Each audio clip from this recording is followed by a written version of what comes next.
What was the most important aspect for you? What were you trying to get out of today? I mean, show them I move well lateral, not only as one-way speed. They know I got speed. Show them how quick I can get out my hips, turn my hips, show them I can move, dropping coverages, everything. And my cardio, show them I've been working out, staying in shape. So I did pretty good today.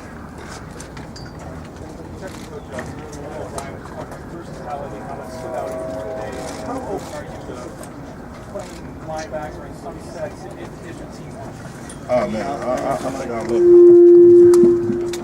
I haven't played in a while, but I'm really looking forward to it. I really want to go back to that because I always told my teammates if I ever get a running head start off the edge, it'd be easier to pass rush that way. So I'm just looking forward to playing it. Was it a good decision to forego the positional drills at the combine? It was just something I had worked on 40 and stuff for the combine. I just worked on the combine drills, not really the on-field drills. So I just wait the pro day and just come out here and show them what I got. Or anyone who had questions about your work ethic, did you prove yourself today? I think I did. I still got a lot of proving to do on the field. But today was another step I took today, as in showing what I got, showing my cardio good, and I can move. And I think I did pretty good today, like I said.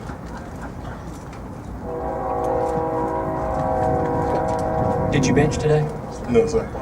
How did dinner go last night? What kind of questions did they ask you? How do you think you came across? I think dinner went pretty good. 8. I had a little conversation about families and everything, but they asked me the same questions everybody been asking me about my work ethic. I still tell them the same thing. I think I work just as hard as anybody. You put me in a group of area with guys, I'm going to try to outwork them also. So just keep on pushing on to the draft.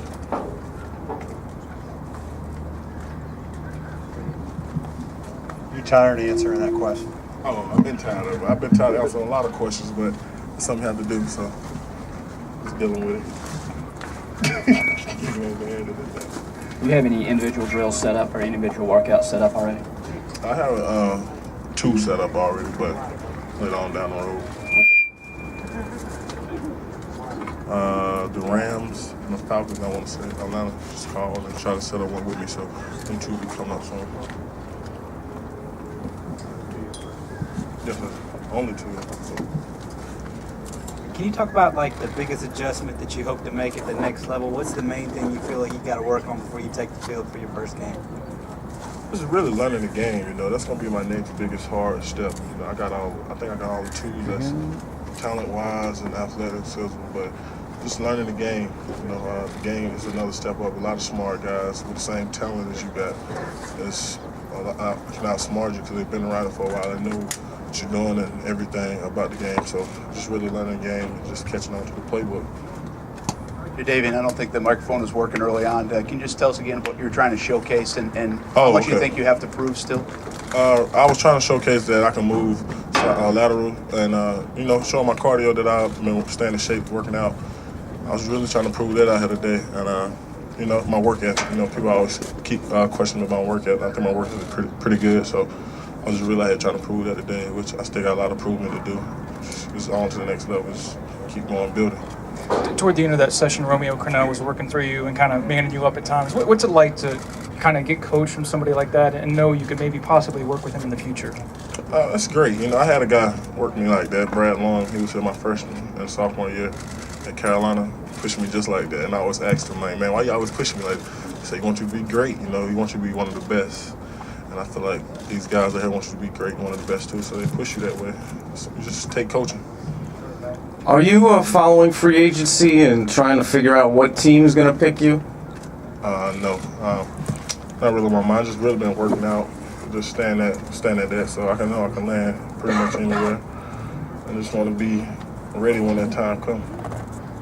Jadeveon, okay, what was it like being out here on the field? Probably the last time you do anything on this field before coming back and getting cheered by the crowds. Man, it was great. I was looking forward to it. I've been talking about it all week. Man, I just can't wait to get pro day here and get going. I've been watching for the last few years since I've been in Carolina, watching other guys go do it. So I was just looking forward to it, getting back in the moving and dropping in coverage and all of that. But I wish we had pads on hit somebody. So just out here moving around, which is pretty good.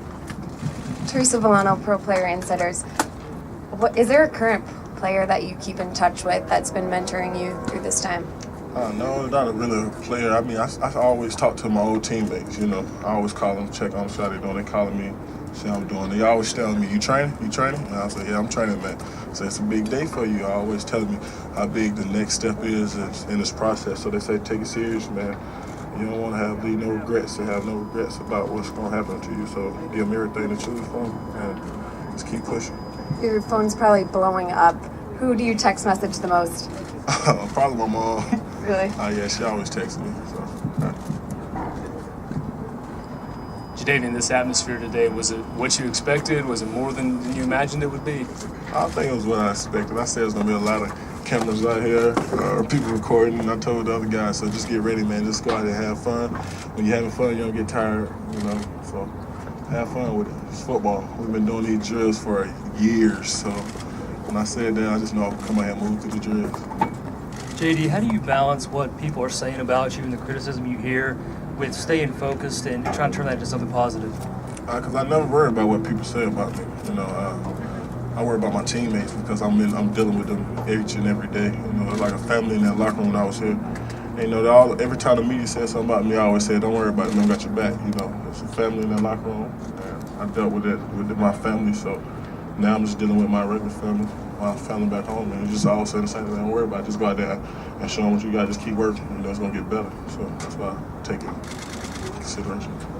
JD, you met with Coach O'Brien last night. What was just your initial impressions of him? Oh, man, he's a great guy. You know, he wants you to work. You know, he's all about working and being that guy. He wants you to be a great player for him coming in. He already talked about how his locker room, they got a good group of guys up there. He said, don't want no bad vibe in the locker room. And I'm like, I'm not that guy, you know. I like to have fun and smile and crack jokes a lot. But when it's time to play, I'm busy. I'm on top of that, too, also. Following up on linebacker over here, JD. When's the last time you played it? And it sounded like, I mean, are you at a point where you would prefer that, or are you just open to it? I feel like I can play it. I'm an athlete. That's what I tell people. Every time my teammates say something about me playing their position, I say, I'm not playing a position on the field, I'm an athlete. So once I just get back and start working at whatever you want me to play, I can be good at it no matter what. I just have no problem just dropping and moving. Do you feel like you should be the first pick? Yes. What you think? I don't know. Neither guy to sit up here and say no, they don't feel like it. If you ask me that, if you ask me a guy that and they say no, I don't know what they're doing out here. So, yes, I do feel like I should be the first pick.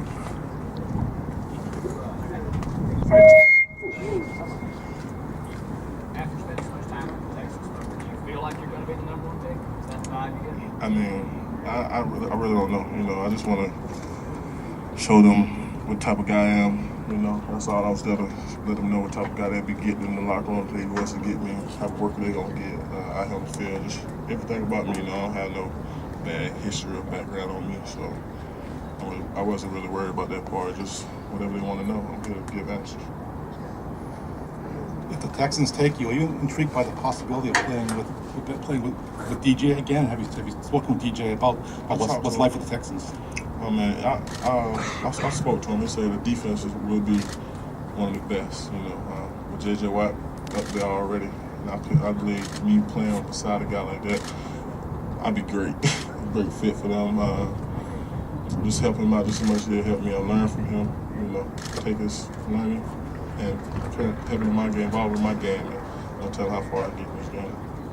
What was it like for you to be in the Houston Rockets locker room, and what would it mean to you if they took you? I mean, in your words, what would it mean? That's what. Oh man, I always said I want to meet James Harden and Dwight Howard. So when they came to town, then it's like come on to the back, and I went back there. Them guys are just like me. You know, they like to have fun and crack jokes, but when it's time to play, they like to be serious on the court.